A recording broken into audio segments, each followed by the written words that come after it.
So this entire process of just getting my ass back to make a video where I sit in front of this camera was not easy for me. I feel things very hard, especially when I see people in power being collectively this fucking stupid around a crisis around police brutality and the pandemic.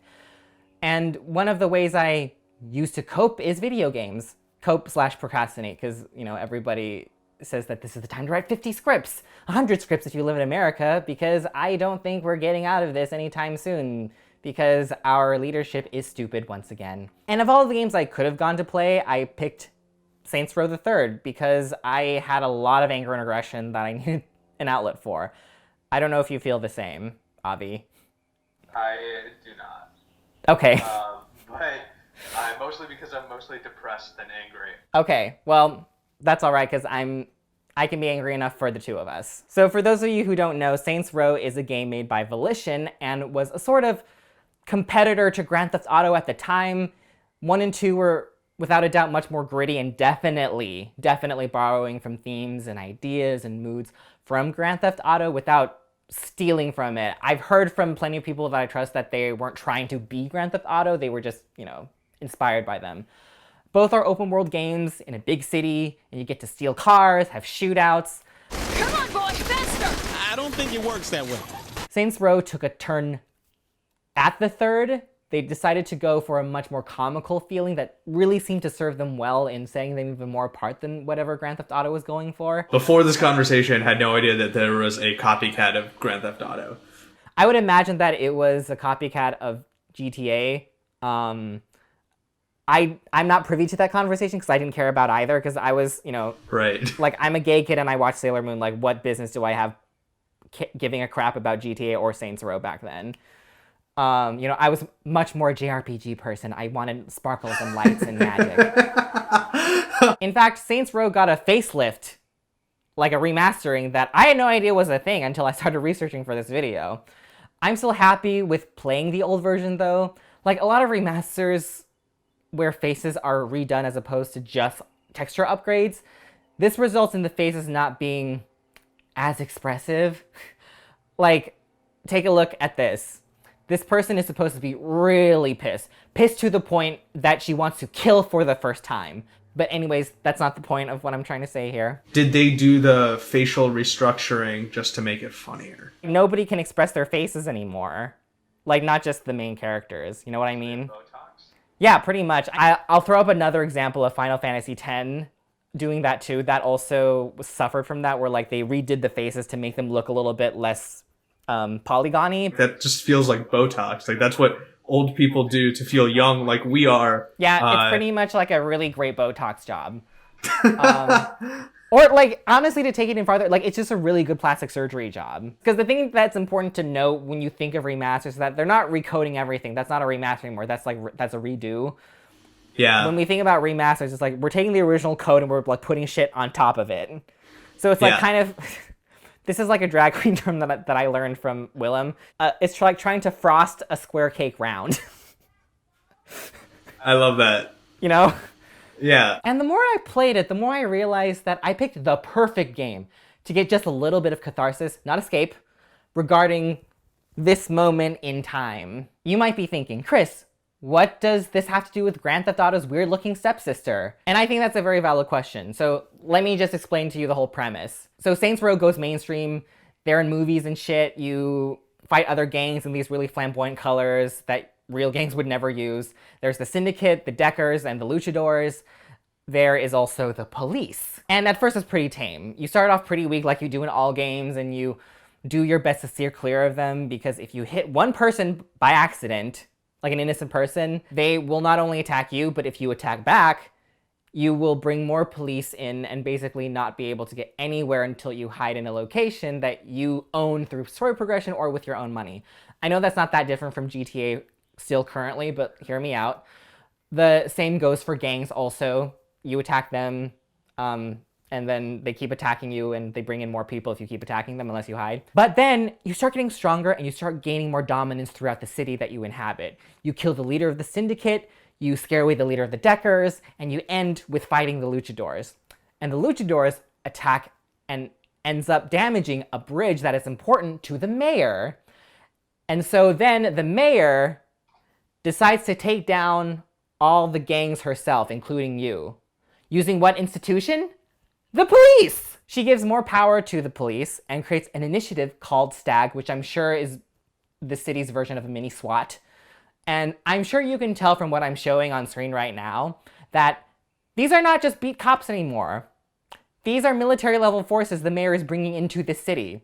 She also makes sure to spin it well for the media to make it seem like a good thing, which is kind of sort of similar, except, well, oh wait, it's exactly what's happening right now, isn't it? And while no group has taken credit for the attack in Stillwater, we have ignored its root cause. Our uncontrolled media and the good soul to our children have fetishized gang culture and turned sociopathic madmen into heroes. No more! When did Saints Row come out? Yeah, that's a good question. I'm pretty sure it came out in 2011. So it's almost been 10 years old. So that's wild to me because I was just aware, like I was only aware of the militarization of the police because I'm lucky enough to be aware of it later in life. But in 2014 with Ferguson, right? Like when those protests happened because of Michael Brown, like the fact that these gamers who probably had more privilege than me were like able to take that logical next step and understand that the police were going to do that is wild. Yeah, I'd really like to know if any of them are history buffs or if they actually knew about the militarization of the police, because the whole thing is like, it totally could have been by luck too that they just came up with that premise because they wanted to make the game more exciting and more fun to fight. Because I actually don't know when the militarization of the police actually definitively started, per se. I watched the documentary 13th by Ava DuVernay. It's really, really great. So well made. The militarization of the police was sparked by Nixon and Reagan, but I'm not sure if it was like, if they actually started like pushing for them to actually get tanks and shit. I know like the big militarization of the police started in the 90s, but Nixon's whole push for the drug war and all of this was to like demonize communities of color and leftist hippies, right? And they like realized that there was all this extra equipment and that they could just give to the police for free starting in the 90s, but just like came to a head recently, and they only like ended that program very recently. STAG got tanks. Our police got tanks. STAG got aircrafts. Police got aircrafts. STAG uses propaganda. And then take a look at all of our police's social media accounts of them saving children as opposed to them using rubber bullets and tear gases on protesters. There's literally a mission in the game where you kidnap one of the movie stars that STAG uses to like create propaganda. Wow. Wow. That sounds like an idea we should do. Ooh, like a script? Well, I meant real life, but sure. Okay. And I definitely think that all of this is culminated in both of the endings of this game, actually, because there are two specific endings for this game. So in the so-called bad ending, you have to fight the final battle, in a dataless version of like a police giant airship. I don't want to think about how much money all these big toys came from, but we know it probably came from tax dollars, right? Which is really not that far-fetched when you see the numbers cities spend on the police as opposed to things like education, good jobs, and mental health. For example, my mayor, Garcetti, is allocating $3 billion on the police. So honestly, I wouldn't be that surprised if the LAPD had some airships, dataless level airships flying around that we just don't know about. Dataless? Dataless. What does that mean? It's a nerd thing. So like dataless is just like a common name for something very big in games. I don't know if it actually means anything. I'm sure it does. Let's just Google it right now. He was the father of Icarus and Lapix. Oh, that's his name. Yes. Daedalus. Yes. Huh. Interesting.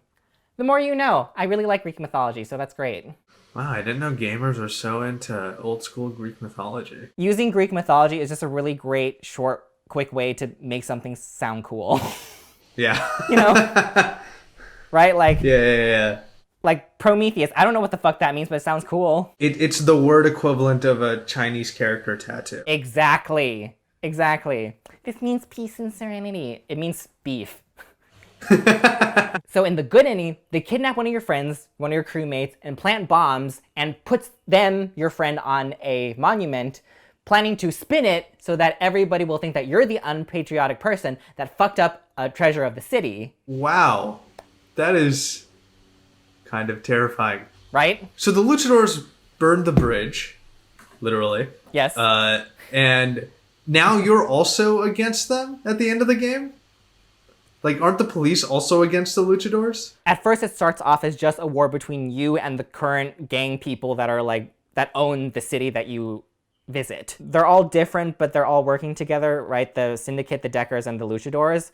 And so when you defeat the Syndicate, the luchadors retaliate because the Saints, you're a legit gang, but you're celebrities. I love that. And I mean, it's not too far from the truth that, you know, the way that we romanticize that lifestyle, right? That's true. I mean, just look at all the tattoos that Jeffree Star has. You're at the opening of this bridge, right? Because you're celebrities, you're making an appearance.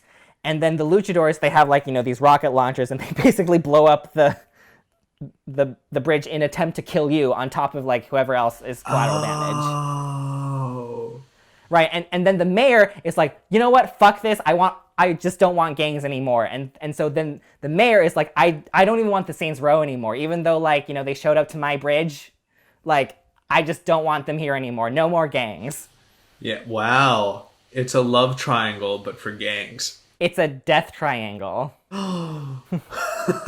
Okay, so you save your friend and everything's jelly. You let the leader of the luchadors go, but that's cool because your friend is more important. At least that's what I think. Yeah. So glad you agree. You know, in case I really hope you think that way about me. If I'm ever trapped on top of a monument, I was gonna say, strapped to a bomb, yeah, and there's a crazy man in a mask. Yeah, which you know is like a typical Tuesday for us. That's true. You know? Yeah. Like, I do have 8 masks now, so. Even more so, when you save your friend and the statue in the process, the mayor doesn't learn the error of her ways and apologizes to the Saints. She spins it once more to favor the Saints and kick Stag out of the city only because she knows the Saints are now heroes for saving the National Monument statue. You know, for getting rid of the bombs that her militarized police force planted. Are you shitting me, lady? You declared martial law and knocked down half of the city. The Saints just saved a treasured monument. Who the fuck do you think the public will side with? Yes, I can answer any questions. She knows who the public will side with and gets by with no consequences. I really wish that I could have had an opportunity as my avatar to punch her in the face because her face is very punchable. I mean, you know, GTA is cool too because I'm sure you can beat up cops as well, but it seems to be more commenting on capitalism and the disillusionment of the American dream, kind of divorced from cop commentary, I think. I don't know, I haven't played them, but it's funny because like I said to you, Avi, like in an attempt to make the game feel more like a colorful playground and to just up the stakes more as the story goes on, it feels like Volition seems to have accidentally created a scenario that feels realistic to how screwed up the police system is. In 2011, like the only thing that is missing from this story is police unions and qualified immunity. Oh my gosh, yeah. And if you don't know what that is, you can look up Hassan Minaj's episode on cops. And the main difference in this game from real life is that you get to take out your anger as long as your video game device can run. That's right, folks. For the low price of however much it costs, probably $20 or less because it's an old game, you too can take out your justified aggression out on cops, fake cops, in Saints Row 3 on Steam or GOG.com. Not sponsored. Also, this game is just out of reality enough to not feel too real, you know? Like, it's not that grounded in reality, so like you can beat people with a purple dildo if you wanted to, which I think is important. I want the catharsis of taking out my aggression, but I don't want things to be so grounded and gritty like in Last of Us, you know, like where people die and it's actually really sad. I hear it's pretty great, but I personally just cannot play something that emotionally brutal right now. So I really hope you got something out of this because I certainly did. I'm not trying to incite violence against police in real life, obviously. Please do not think that I'm doing that. I'm not trying to get anyone killed in real life. Anyone that plays a video game knows that they don't actually promote real violence in the real world. Saints Row 3 is just a very, very, very good stress reliever. And in a world where right now we have to keep living this unnormal life due to the pandemic, watching the police and politicians drag their feet to care about black people, white people that compare wearing a mask to having a knee on their fucking neck, and the same politicians that care more about opening up our economy back up than human lives being taken by COVID-19, I feel like we deserve to have a power fantasy, which is very odd for me to say because I honestly do not play video games for power fantasies. Even though that's what everybody thinks we play video games for, I do not play them for power fantasies. I play them for story. I do have one request for you. Yes. Post-pandemic, I need you to promise me that you will beat me with a purple dildo. I'm learning a lot about you right now. If it's blue, I will shoot you. I just want you to know that it has to be purple. Okay, yeah. We're gonna have to look up what the prices are on having giant dildos. I will compensate you. Ooh, okay. I would beat you for free. Felt really fucked up to say. Let me know what you think of Saints Row 3, and thanks for joining me, Avi. This was really fun. Happy to be here.